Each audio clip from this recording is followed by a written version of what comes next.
Try out करके देख सकते हैं। अब टॉपिक पर वापस आते हैं। दूसरा एक बड़ा मुद्दा जो फिल्म में दर्शाया गया है वो है खराब हथियारों का। हमारे जवान देश में शहीद होते हैं दुश्मन की गोली से नहीं, बल्कि हमारे खुद के खराब हथियारों की वजह से, जिन्हें मैन्युफैक्चर किया जाता है किसी क्रॉनी कैपिटलिस्ट के द्वारा। इसको लेकर भी रियलिटी में कई सारी रिपोर्ट्स आई हैं over the years.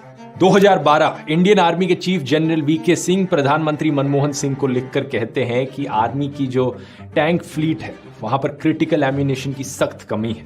2015 retired lieutenant colonel Deepak Malhotra Delhi high court में एक पीआईएल फाइल करते हैं, ये आरोप लगाते हुए कि ब्यूरोक्रेटिक हर्डल्स की वजह से हमारे सोल्जर्स को बेकार क्वालिटी के हथियार इस्तेमाल करने पड़ते हैं, जिसकी वजह से उनकी जान रिस्क पर आती है। इस पीआईएल में एक घायल जवान का इंटरव्यू मेंशन किया गया था, जिसमें उन्होंने बताया कि कैसे डिफेक्टिव इंसास की वजह से छत्तीसगढ़ में एक मैसेकर हुआ। 2017 एक सीएजी रिपोर्ट मेंशन करती है कि कैसे 40% इंडियन आर्मी की एमिनेशन इतने कम लेवल पर है कि अगर एक वॉर हो जाती है तो 10 दिन से ज्यादा ये हथियार नहीं चलेंगे। 2018 Indian army made in India rifles को दूसरी बार रिजेक्ट कर देती है, क्योंकि ट्रायल्स के वक्त ये मेड इन इंडिया हथियार बुरी तरीके से फेल हो जाते हैं। ये रिपोर्ट्स अभी खत्म नहीं हुई हैं, अभी तो और सुनो।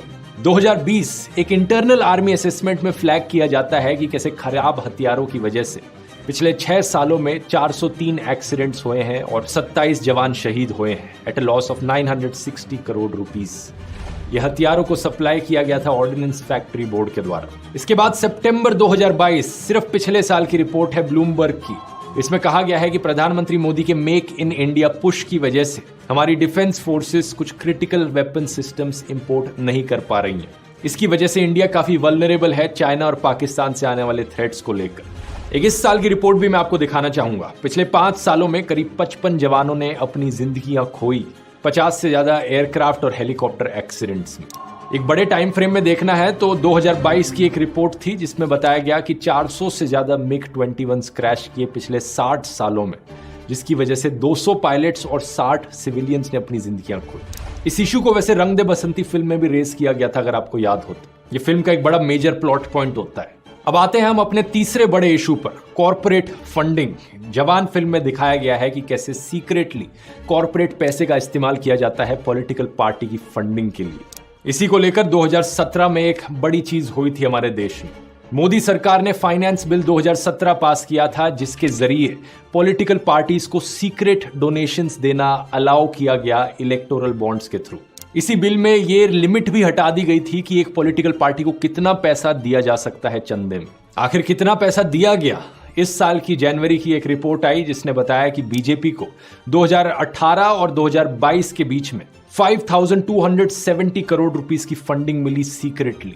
किसने ये फंडिंग दी हम नहीं जानते, हम नहीं बता सकते, क्योंकि यही बिल इन्होंने पास किया। ये चाहते ही थे अपनी फंडिंग को छुपाना। इसी रिपोर्ट के अनुसार इसी समय में कांग्रेस पार्टी को 960 करोड़ रुपीस मिले फंडिंग में और तृणमूल कांग्रेस को 767 करोड़ रुपीस मिले। 2014 में नरेंद्र मोदी ने वादा किया था कि स्विस बैंकों में पड़े काले धन को वो देश में वापस लाएंगे। एक बार ये जो चोर लुटेरों के पैसे विदेशी बैंकों में जमा है ना, इतने भी हम रुपये ले आए ना, तो भी हिंदुस्तान के एक गरीब आदमी को मुफ्त में 15-20 लाख रुपए यूं ही मिल जाए। लेकिन यहाँ क्या किया इन्होंने? जितना भी धन इनकी पार्टी